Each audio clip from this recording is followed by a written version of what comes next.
नमस्कार। कभी सोचा है कि कला मन पर इतना गहरा असर क्यों छोड़ जाती है?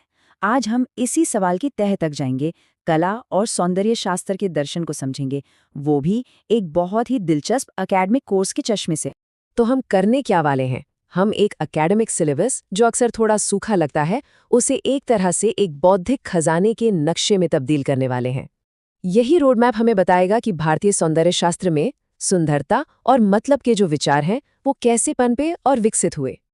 तो इस सफर की मंजिलें क्या होंगी? देखिए, सबसे पहले सौंदर्य शास्त्र की नींव को समझेंगे, फिर कला के अलग अलग रूपों को खंगालेंगे, रस सिद्धांत के सार में गोता लगाएंगे और आखिर में देखेंगे कि ये सदियों पुराना ज्ञान आज की दुनिया की चुनौतियों से कैसे जुड़ता है। तो चलिए शुरू करते हैं। हमारा पहला पड़ाव है सौंदर्य शास्त्र की नींव। मतलब ये जो सुंदरता का अध्ययन है, इसकी शुरुआत आखिर होती कहाँ से है? देखिए, इस कोर्स की शुरुआत होती है प्राच्य सौंदर्य शास्त्र यानी ईस्टर्न एस्थेटिक्स से। और यहाँ एक बात ना बिल्कुल साफ हो जाती है, वो ये कि ये भारतीय दर्शन और धार्मिक विचारों से कितनी गहराई से जुड़ा है। ये सिर्फ कला के बारे में पढ़ना नहीं है, बल्कि ये तो जीवन को देखने का, उसे समझने का एक पूरा का पूरा फ्रेमवर्क है। तो ठीक है, नींव तो जम गई, अब इस पर इमारत खड़ी करते हैं। सवाल ये है कि कला असल में करती क्या है? ये सिर्फ दीवारों पे टांगने की चीज तो है नहीं, इसकी भूमिकाएं कहीं ज्यादा गहरी और विविध हैं। कला का सबसे पहला काम है संवाद, कम्युनिकेशन। सोचकर देखिए, एक पेंटिंग या संगीत की एक धुन, वो उन भावनाओं को भी कह जाती है जहां शब्द फेल हो जाते हैं, और इस तरह वो संस्कृतियों और पीढ़ियों के बीच एक पुल का काम करती है। फिर है परंपरा। कला परंपरा को आगे बढ़ाने का एक जरिया है। हर आर्ट पीस अपने दौर की कहानी कहता है, हमारे रीति रिवाजों को, हमारी मान्यताओं को अगली पीढ़ी के लिए सहेजता है।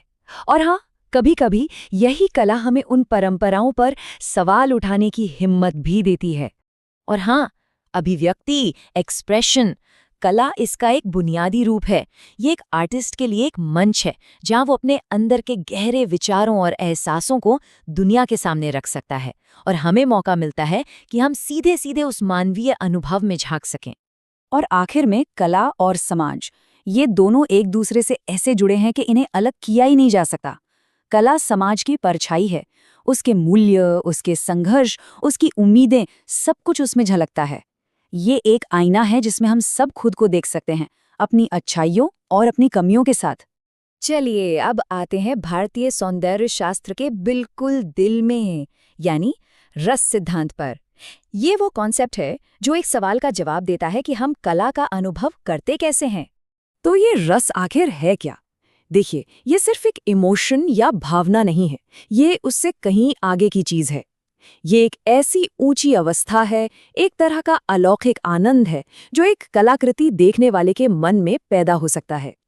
ये सिर्फ कुछ महसूस करना नहीं, बल्कि चेतना के एक ऊंचे स्तर पर पहुंचना है।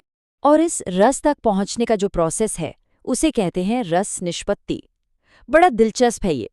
देखिए, कहानी शुरू होती है कलाकार के क्रिएशन से, फिर दर्शक उससे जुड़ता है, और जब वो जुड़ता है तो उसकी जो अपनी पर्सनल भावनाएं हैं, वो एक यूनिवर्सल, एक कलात्मक भावना में बदल जाती है। और इसी का नतीजा होता है रस का अनुभव, यानी शुद्ध सौंदर्य का अनुभव। और अब हम अपने सफर के अंतिम पड़ाव पर हैं, एक ऐसी जगह जहां अतीत और वर्तमान का संगम होता है।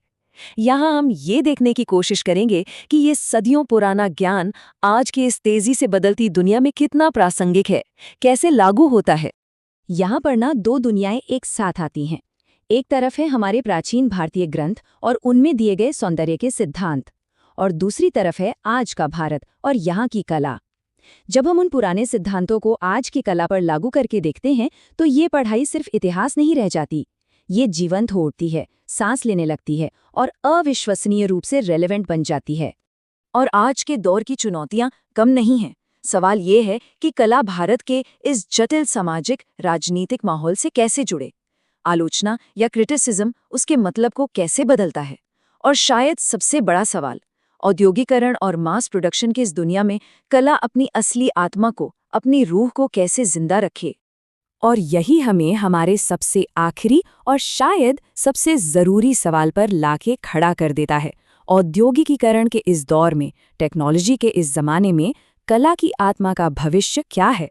क्या हमारी परंपराएं जिंदा रहेंगी? क्या वो वक्त के साथ बदलेंगी या फिर कुछ ऐसा नया बन जाएंगी जिसकी हम कल्पना भी नहीं कर सकते? ये वो सवाल है जिसका जवाब शायद आने वाला वक्त ही देगा।